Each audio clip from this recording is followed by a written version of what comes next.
क्या करेंगे, रिवाइज करेंगे जो भी हम लोगों ने अभी तक पढ़ा है, ठीक है। ये लगभग इतना सिलेबस आपको फर्स्ट टेस्ट में आने भी वाला है।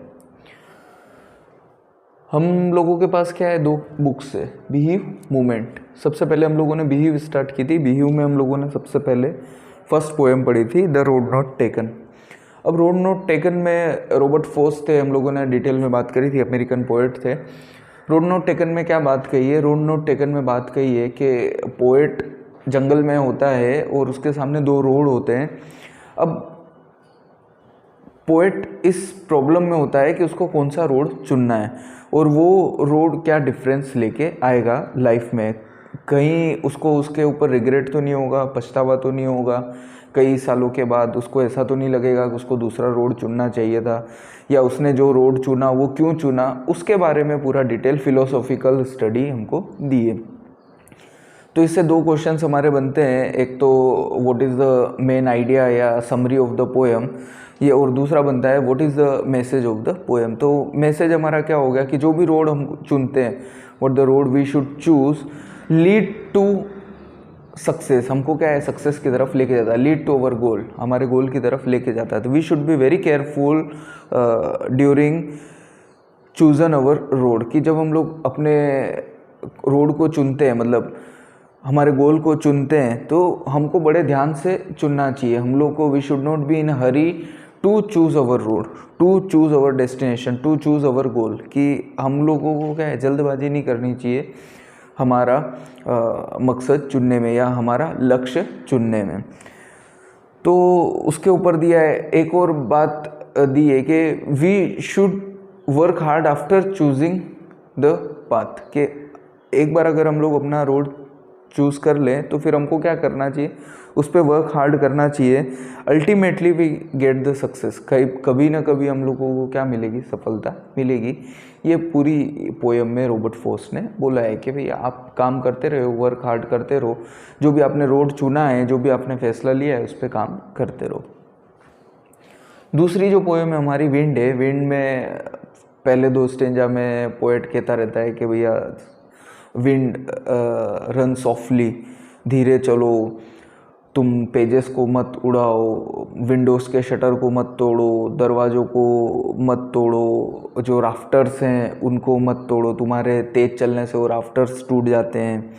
जो वीकलिंग्स हैं, जो कमज़ोर दिल वाले हैं, वो उनको नुकसान पहुंचता है, लोगों को नुकसान पहुंचता है, कई सारी जनहानि होती है।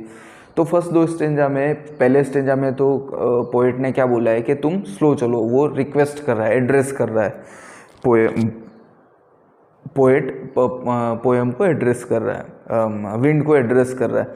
सेकेंड स्टेंजा में क्या बोल रहा है वो, कि जो डिस्ट्रक्शन लेके आता है उसके बारे में वो बोल रहा है कि विंड के आने से किस तरीके से डिस्ट्रक्शंस आ जाते हैं। फिर पोएट बोल रहा है कि अगर इस तरीके से डिस्ट्रक्शन, तबाही लेके आएगी हवा, तो इंसानों और हवा के बीच में, विंड के बीच में फ्रेंडशिप नहीं हो सकती है। फिर पोएट कह रहा है कि हमको क्या करना पड़ेगा, हमको मजबूत बनना पड़ेगा, हमको हमारे घर क्या बनाने पड़ेंगे, मजबूत बनाने पड़ेंगे, हमको हमारे दरवाजे क्या करने पड़ेंगे, मजबूताई के साथ, close the door with firmly, कि हमको हमारे दरवाजे मजबूती के साथ बंद करने पड़ेंगे, हमको हमारे दिल को क्या करना पड़ेगा, मजबूत बनाना पड़ेगा, अपने आप को बहुत ज़्यादा स्ट्रॉन्ग बनाना पड़ेगा, तभी हम लोग क्या कर पाएंगे, विंड से दोस्ती कर पाएंगे। आखिरी जो 2 लाइनें उसमें पोएट ने बहुत अच्छा एग्जाम्पल दे के और पोएम को क्लोज किया है कि जो छोटी आग होती है या कम आग होती है, उसको क्या करती है, हवा जब चलती है तो उसको हवा बुझा देती है। लेकिन जब आग बड़ी होती है, विशाल होती है, जंगलों में जब आग लगती है, तो जब हवा चलती है तो वो आग को क्या करती है, अपने साथ आगे लेके जाती है और आग को और बड़ा बना देती है। तो ये हमारे लिए यही मैसेज है कि हमको अपने आप को क्या बनाना है, बहुत ज़्यादा स्ट्रॉन्ग बनाना है, बहुत ज़्यादा विशाल बनाना है। तो अगर हम लोग उसी आग की तरह बड़े होंगे तो हवा क्या करेगी, हमको आगे ले जाने में मदद करेगी, हमको बड़ा बनाने में मदद करेगी, अगर हम लोग ताकतवर होंगे तो। लेकिन अगर हम ही कमज़ोर होंगे तो फिर किसी प्रकार का कोई मदद नहीं मिलेगी, हमको क्या कर दिया जाएगा, दबा दिया जाएगा।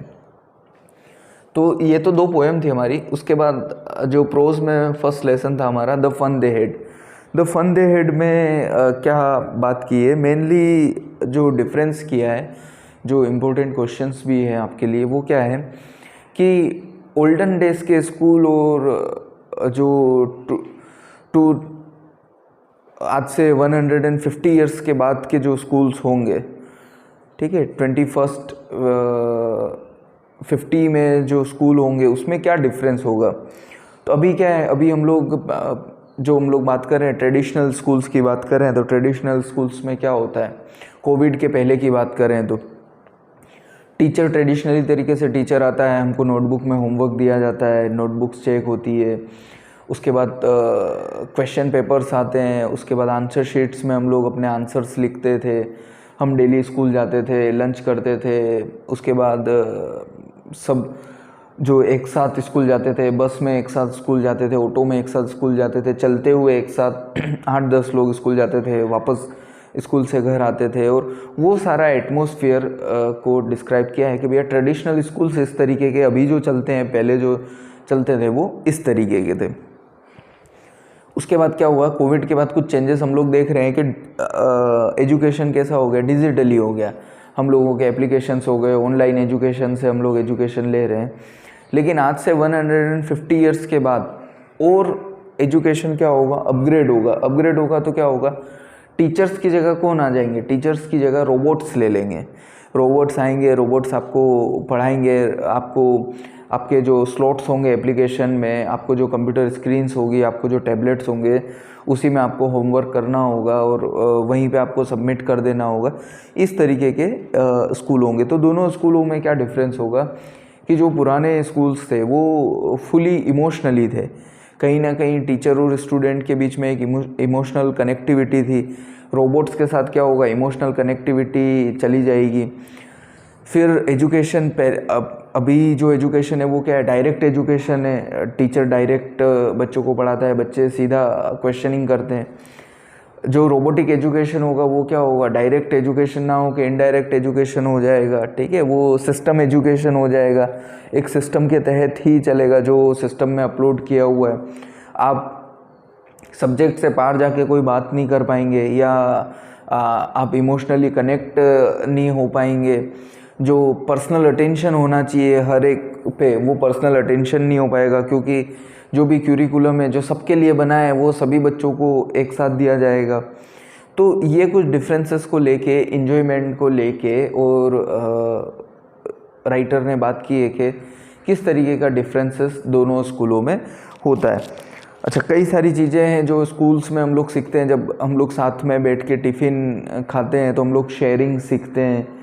एक साथ जब सब लोग स्कूल जाते हैं तो फ्रेंडशिप सीखते हैं, रिलेशन मेंटेन करना सीखते हैं, इमोशनली कनेक्टेड होते हैं। कई सारे कल्चरल एक्टिविटीज़ में जब हम लोग पार्टिसिपेट करते हैं तो कई सारी दूसरी एक्टिविटीज़ हैं, उसमें क्रिएटिविटी हमें जनरेट होती है, पेंटिंग्स आती है, स्पोर्ट्स आता है। तो कई सारी चीज़ें हम लोग ट्रेडिशनल स्कूल्स में सीखते हैं और उसका एंजॉयमेंट भी हम लोग करते हैं। और एक जो लाइफ का फर्स्ट स्पेन है कि जहाँ पे आपको एजुकेशन कंपलसरी होती है, तो वो एजुकेशन जो है वो एंजॉयमेंट के साथ फन लर्निंग आपकी हो जाती है। लेकिन जब रोबोटिक्स हो जाएगा, आप घर पे बैठ के एजुकेशन लेना चालू करोगे, अकेले एजुकेशन लोगे, तो ये फन लर्निंग पूरी तरीके से चला जाएगा। तो दोनों में क्या क्या डिफरेंसेस है, क्या क्या एडवांटेजेस है, क्या क्या डिसएडवांटेजेस है, उनको लेके पूरा डिस्कस किया है। उसके बाद जो दूसरा लेसन है हमारा साउंड ऑफ म्यूज़िक, उसमें 2 पार्ट है हमारे। फर्स्ट पार्ट जो है Evelyn Glennie listen to sound without hearing. अब एवलिन ग्लेन एक मेन कैरेक्टर है, हमारा प्रोटागोनिस्ट है। उस प्रोटागोनिस्ट को लेके और पूरी स्टोरी की है कि किस तरीके से एवलिन जब 8 साल की होती है तब उसको फर्स्ट टाइम ये पता चलता है कि उसकी हियरिंग कैपेसिटीज़ है, वो हियरिंग कैपेसिटी क्या हो रही है, डिक्रीज़ हो रही है। जब वो पियानो के लिए फंक्शन में जाती है और उसका नाम पुकारा जाता है तो वो स्टेज पे जाती नहीं है, क्योंकि उसको पता ही नहीं चलता, वो अपना नाम सुन ही नहीं पाती है। तो फिर जब वो जाके डॉक्टर से मिलते हैं तो उनको पता चलता है कि उसके जो हियरिंग कैपेसिटीज़ है वो डिक्रीज़ हो रही है। फिर 11 साल की उम्र में वो स्पेशलिस्ट से जाके मिलते हैं तो उनको पता चलता है कि डे बाय डे डिक्रीज़ होती जा रही है और एक समय के बाद वो और कम हो जाएगी। 14 साल की उम्र में क्या होता है, उसको हियरिंग कैपेसिटीज़ कम्प्लीटली चली जाती है, तो वो रॉयल थिएटर ग्रुप में वो अपने पैशन को फॉलो करने के लिए जाती है। वो विचार करती है कि मुझे म्यूज़िक में ही अपना करियर बनाना है और ज़ाइलोफ़ोन बजाना है। तो वो रॉयल जो क्लब है लंदन का, वहाँ पे जाती है। वहाँ पे जाने के बाद म्यूज़िक सीखना स्टार्ट करती है। रोनी नाम का उसका जो मेंटर होता है वो उसको म्यूज़िक सिखाना स्टार्ट करता है। सबसे पहले उसको ड्रम से परक्यूनिस्ट जिसको बोला जाता है, ड्रम से उसको म्यूज़िक फील करवाया जाता है।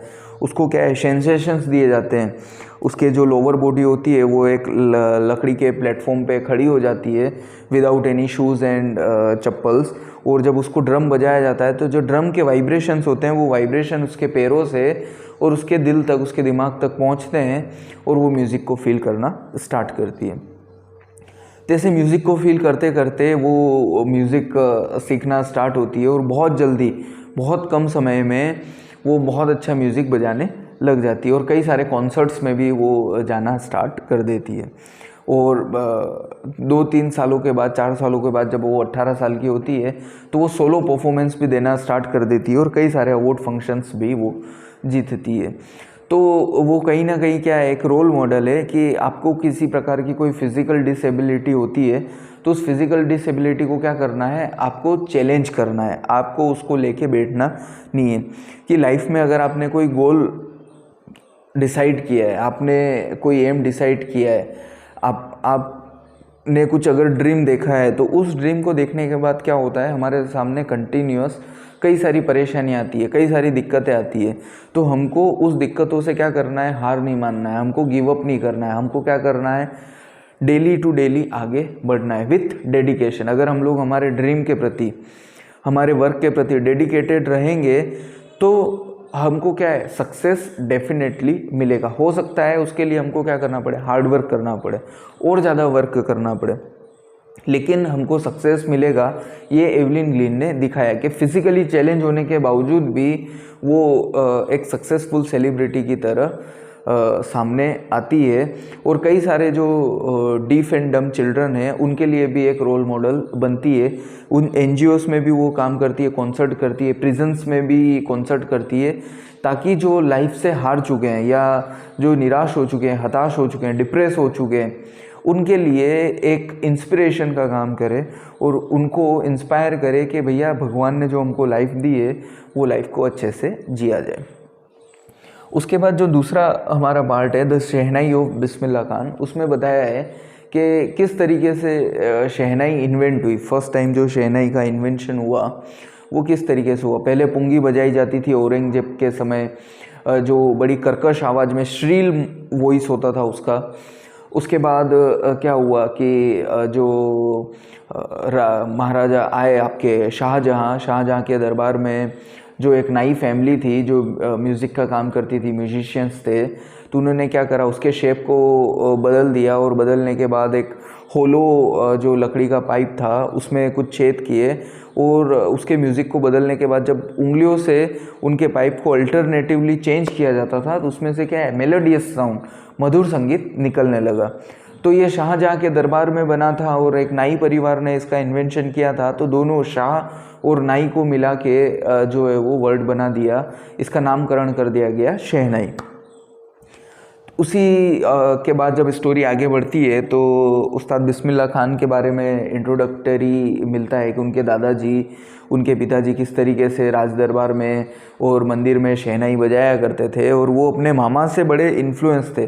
जब वो अपनी मम्मी के साथ मामा के घर जाते थे तो वहाँ पे जब उनके मामा मंदिर में, विष्णु टेम्पल में प्रैक्टिस किया करते थे तो वो मंत्रमुग्ध होके और अपने मामा को कई घंटों तक देखा करते थे और वहीं से उन्होंने शहनाई बजाने का काम स्टार्ट किया, शहनाई वादन चालू किया।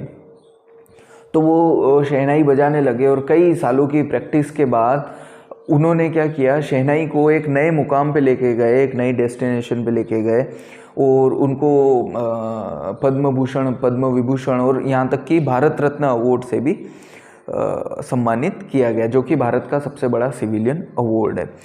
वो कई बार जो है वो विदेशों में भी उन्होंने शहनाई को लेके कॉन्सर्ट्स किए। उनके एक स्टूडेंट ने उनको अमेरिका में कहा कि मैं आपके लिए यहाँ पे एक म्यूज़िक स्कूल खोल देता हूँ, आप यहीं पे रहिए। तो उन्होंने जब ये कहा कि नहीं भाई, मैं तो वाराणसी के जो मंदिर है विष्णु मंदिर उससे बड़ा अटैच हूँ, तो उसने कहा कि मैं हूबहू आपके लिए जो है रेप्लिकेट बना दूंगा, एक वैसा के वैसा मंदिर बना दूंगा जो आपको वैसा फील देगा। तो बिस्मिल्लाह खान ने कहा कि तुम मंदिर तो ज़रूर बना दोगे, लेकिन गंगा रिवर कहाँ से लाओगे? क्योंकि गंगा नदी जब बहती थी तो उसके बहने का जो साउंड था वो भी क्या करता था, उस्ताद बिस्मिल्लाह खान को बड़ा इंस्पायर करने का, मोटिवेट करने का काम करता था। तो इस तरीके से उस्ताद बिस्मिल्लाह खान ने कड़ी मेहनत से और शहनाई वादन किया और शहनाई को एक नई जगह पे लेके गए। और उसके बाद भी उस्ताद बिस्मिल्लाह खान क्या है, विष्णु मंदिर में, काली मंदिर में आरती के समय कई घंटों तक शहनाई बजाने का काम रेगुलरली करते थे। तो ये हमारा बिहेव का कुछ पार्ट था। अब हम लोग बात करते हैं मूवमेंट की, द लॉस्ट चाइल्ड की, कि लॉस्ट चाइल्ड जो मुल्क राज आनंद ने लिखा है। Mulk Raj Anand was a prominent Indian English writer. उनका मेन फोकस क्या था? Story writing. उनका मेन जो जॉनर था, उनका जो शैली थी वो थी स्टोरी राइटिंग। तो उन्होंने स्टोरी राइटिंग में क्या किया है, कहीं ना कहीं चाइल्ड साइकोलॉजी को पिक्चराइज किया है, कहीं ना कहीं इंडियन कल्चर, इंडियन सोसाइटी, वो भी रूरल इंडियन सोसाइटी को, गांव की जो इंडियन सोसाइटी है, गांव का जो एक फैमिली होती है उसको चित्रण किया है कि किस तरीके से एक फैमिली जब मेला देखने के लिए जाती है, एक बच्चे को साथ में लेके जाती है, तो एक बच्चा किस तरीके से सम्मोहित हो जाता है अलग अलग, वो डिफरेंट कलर्स के बलून चाहता है, वो स्नैक चार्मर को देखना चाहता है जब उसका खेल होता है, वो मिठाई खाना चाहता है, बर्फ़ी उसकी पसंदीदा मिठाई होती है तो वो बर्फ़ी के प्रति बड़ा आकर्षित होता है, बर्फ़ी खाना चाहता है। फिर आगे वो कई सारे टॉयज़ भी चाहता है। तो इस तरीके से वो बार बार अलग अलग चीज़ें चाहता है, लेकिन उसके पेरेंट्स उसको मना कर देते हैं। क्यों? क्योंकि उसके पेरेंट्स को पता है कि ये क्या करता है, इसका जो अट्रैक्शन है वो फॉर द फ्यू मिनट्स और फॉर द फ्यू टाइम, उसके बाद क्या होगा, वो उसको या तो तोड़ देगा या फिर वो कोई नई चीज़ चाहेगा। तो वो पीछे पीछे घूमता रहता है। वो बच्चा रंग बिरंगे फूलों की माला भी चाहता है कि ये फूल मिल जाए, उसकी माला मैं पहनूं। तो उसके पेरेंट्स ये कह के मना कर देते हैं कि ये अच्छे नहीं है, चीप है। तो इस तरीके से स्टोरी आगे बढ़ती जाती है। वो एक पेड़ के नीचे आराम करते हैं, कुएं के पास बैठ के, वहाँ पे वो पत्तियों से भी खेलता रहता है। फिर जब वो कबूतर से भी बड़ा प्रभावित होता है। फिर जब वो आगे बढ़ते हैं और बहुत ज़्यादा मेले में घुसने के बाद भीड़ होती है, तो उसके मदर फादर आगे निकल जाते हैं और वो पीछे ही रह जाता है। तो अचानक से क्या होता है, वो घबरा जाता है, अचानक से वो डर जाता है, रोने लगता है, चीखने लगता है। तो जब कोई एक दूसरा भला इंसान, दयालु इंसान उसके पास आता है, उसको अपनी गोद में उठाता है और उठाने के बाद उसको चुप करने की कोशिश करता है, उसको सांत्वना देने की कोशिश करता है। तो वो उसको कहता है कि चलो मैं तुमको गुब्बारे दिला देता हूँ, चलो मैं तुमको मिठाई दिला देता हूँ, मैं तुमको रंग बिरंगे फूल दिला देता हूँ, मैं तुमको स्नैक चार्मर के पास ले जाता हूँ। उसको कहीं ना कहीं कंसोल करने की कोशिश करता है, लेकिन वो बच्चा क्या कर देता है, मना कर देता है। वो बच्चा एक ही बात कहता है, I want my father, I want my mother, कि मुझे तो मम्मी चाहिए, मुझे तो पापा चाहिए। अब यहाँ पे क्या है कि इमोशनली भी चित्रण किया है कि जब बच्चा अपने पेरेंट्स के पास होता है तो क्या करता है, सभी प्रकार की जिद करता है। लेकिन जब वो अपने पेरेंट्स के पास नहीं होता है और उसको सारी चीज़ें दी जाती है, तो उसके लिए सबसे बड़ी चीज़ क्या हो जाती है, उसके लिए उसके पेरेंट्स हो जाती है। तो वो अपने पेरेंट्स को ही चाहता है, लेकिन उसके पेरेंट्स कुछ देर के बाद हो सकता है आ जाते होंगे, क्योंकि जो राइटर है उसने क्या करा है, हमको लेसन में छोड़ दिया है कि वो सिर्फ अपने मम्मी पापा को चाहता है। वो जिन चीज़ों के लिए जिद कर रहा था, जिन चीज़ों को वो पाना चाह रहा था, अब उसके मम्मी पापा उसके साथ नहीं हैं, तो वो उन चीज़ों को पाना नहीं चाहता है। तो कहीं ना कहीं पोएट ने हमको ये भी राइटर ने हमको ये भी मैसेज किया है कि family is the bigger than the material things, के जो परिवार का सुख है, जब हम लोग फैमिली मेम्बर्स के साथ रहते हैं, वो भौतिक चीज़ों से ज़्यादा महत्वपूर्ण है हमारे लिए। उसके बाद दूसरा जो लेसन था एडवेंचर ऑफ टोटो, उसमें बड़ी ही एक अच्छी स्टोरी दी है और आपको कई सारे क्वेश्चंस भी हैं इसमें कि दादाजी क्या करते हैं।